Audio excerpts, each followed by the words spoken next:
Hello everybody, I'm Alicia, author of the book Don't Be a Stranger, as well as business owner in the anti-aging skincare industry and mental health professional.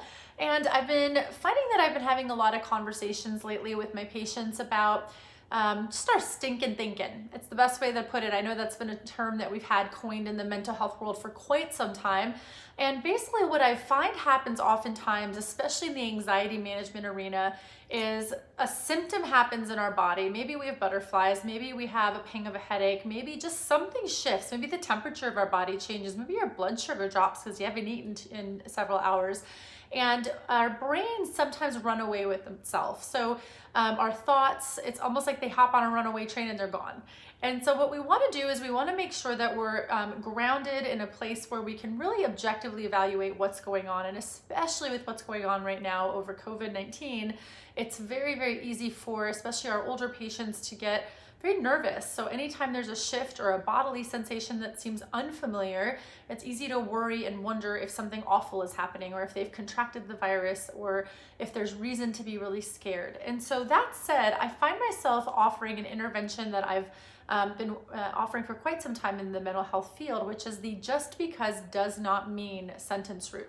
So what do I mean by that?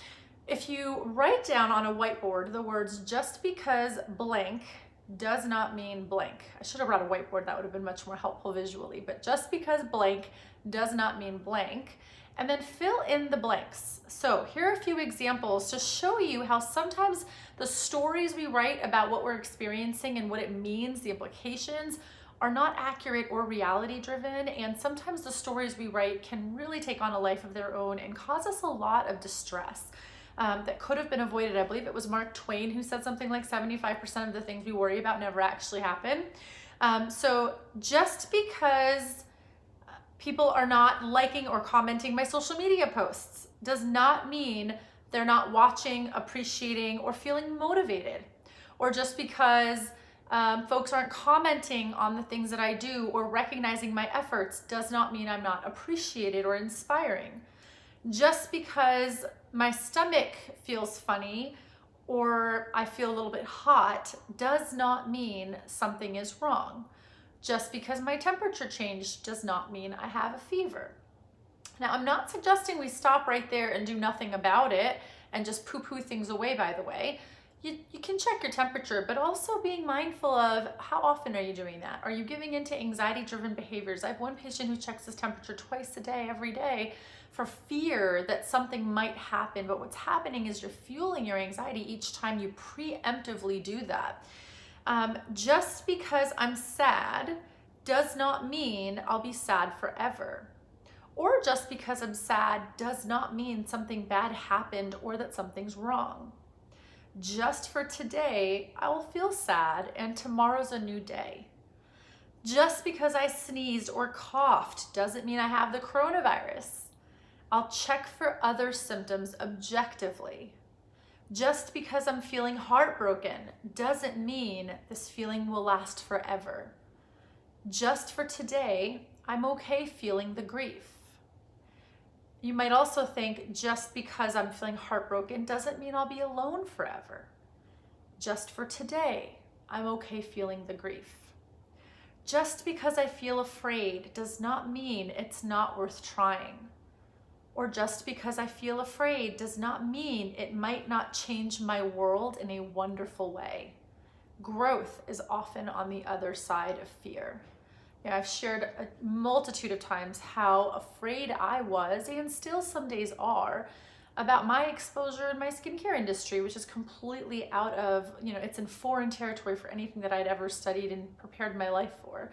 And yet it's been one of the most life-changing, most wonderful opportunities that's come my way. And if I would have run the other way for fear, where would I be today?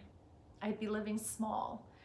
So remember that sentence structure, just because A does not mean B. And I'll have amazingly powerful sessions with patients. We'll say, I'll say, did you practice your root? Did you practice the statement? And they'll say, well, no, it was such a great week. Nothing stressed me out, which is such a gift, by the way, right? To a therapist, that's an amazing thing to hear because it's such a testament to the work that your patients are putting into the value of the care that you're giving.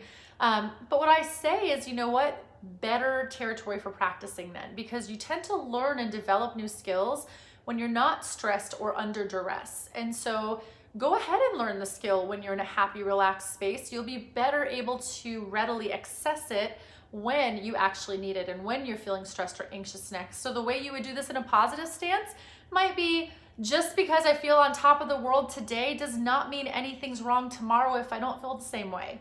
Or just because everything's going my way today doesn't mean it's gonna feel perfect tomorrow, and that's okay. So even on a great day, you can ground yourself, because at the end of the day, we want balance.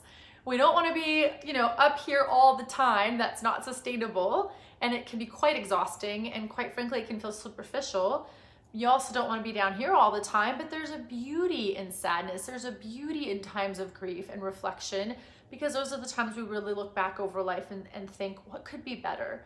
What could I be doing differently? We typically don't do that reflection when things are all the way up here fantastic, right? So that said, thanks for joining me. I hope you got something good out of this. And if so, please like, share. Always love your ideas on videos to do, but thank you so much for sharing your time with me. I sure hope that you'll consider ordering my book. I've been hosting a lot of wonderful virtual events around the book and discussions and Q&As and really digging deep, and I've just loved every single one of those. So I hope that you'll join me for one, and until then, have an amazing day, and please join me in creating memorable moments everywhere we go. Mwah! Bye.